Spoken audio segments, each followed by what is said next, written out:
ಗಳಿಸ್ತೀರಾ, ಕೊನೆಗೆ ಎಲ್ಲಿ ಕೊಡ್ತೀರಾ? ಡಾಕ್ಟ್ರಿಗೆ ಕೊಡ್ತೀರಾ.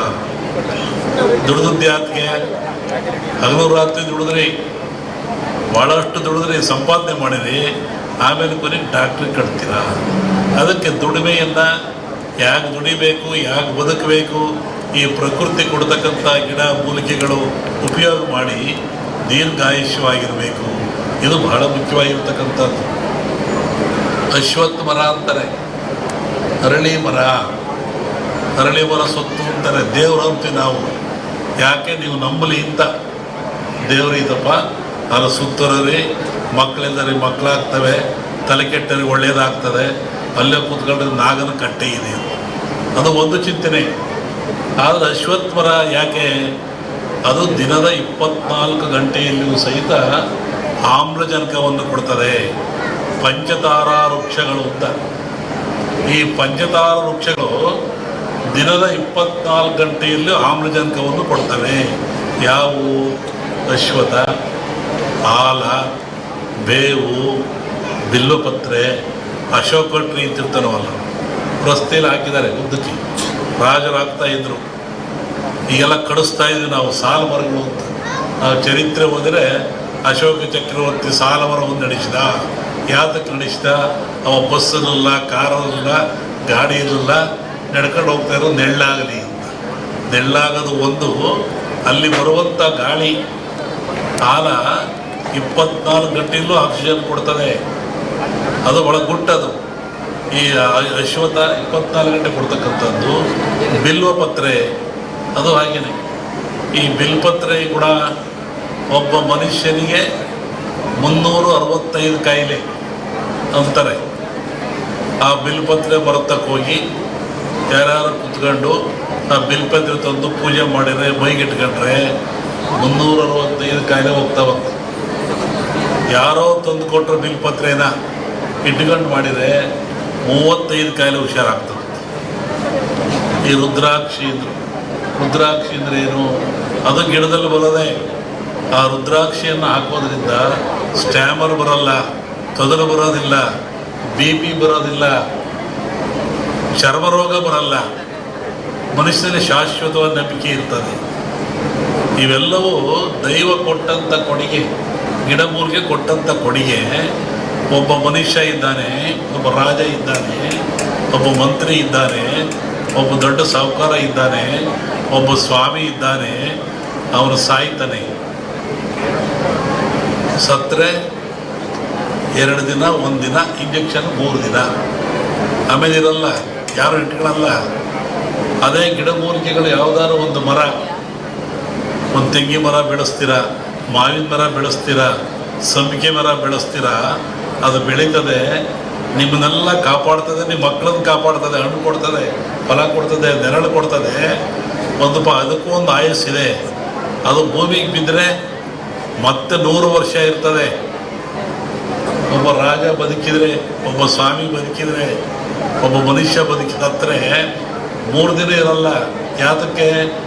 ಈ ಗಿಡಮೂಲಿಕೆ ಉಪಯೋಗ ಅವ್ರು ಮಾಡಿಕೊಂಡಿಲ್ಲ, ಗಿಡಮೂಲಿಕೆಗಳ ಉಪಯೋಗ ಅವ್ರು ಮಾಡಿಕೊಂಡಿಲ್ಲ. ಅದಕ್ಕೆ ಇವನು 3 ದಿನ ಬದುಕಲ್ಲ.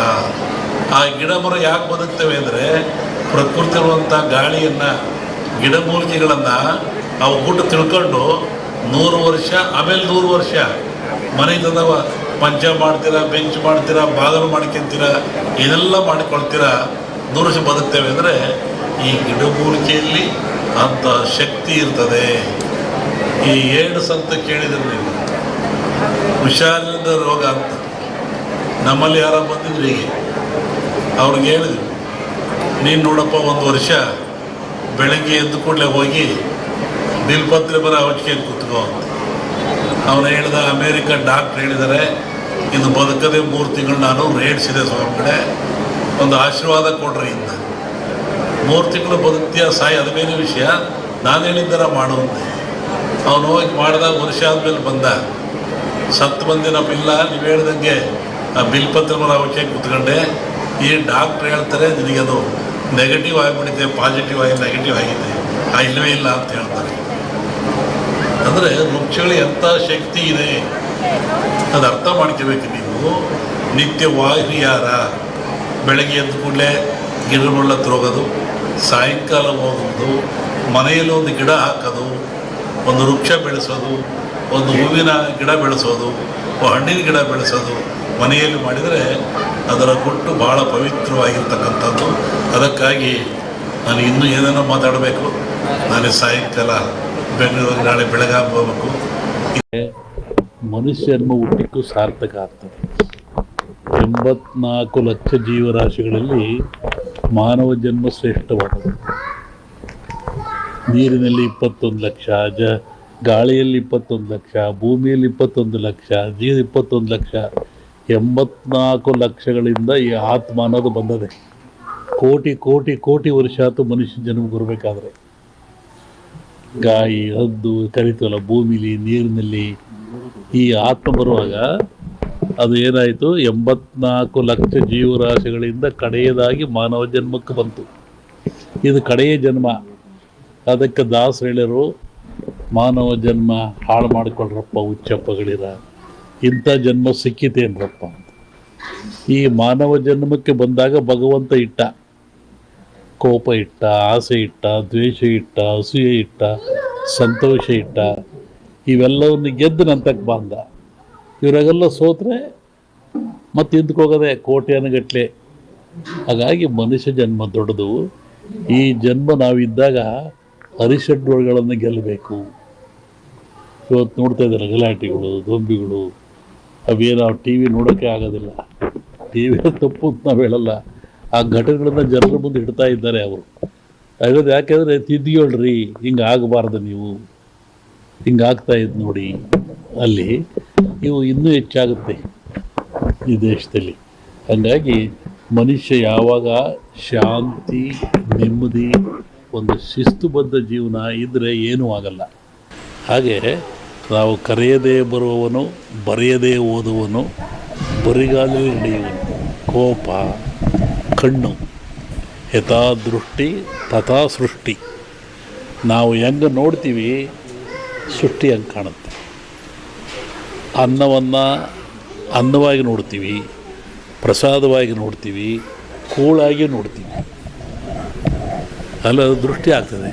ಹಾಗೆ ಒಂದು ಹೆಣ್ಣನ್ನು ನೋಡಿದರೆ ಪ್ರಕೃತಿ, ಮಾತೆ, ತಾಯಿ, ಮಾಯೆ, ವಿಕೃತಿ. ಆಕೆ ತಾಯಿಯಾಗಿ ನೋಡ್ತೀವಿ ನಾವು, ಮಾಯಾಗಿ ನೋಡೋದಿಲ್ಲ. ನೋಡೋ ಕಣ್ಣುಗಳು ಆ ಥರ.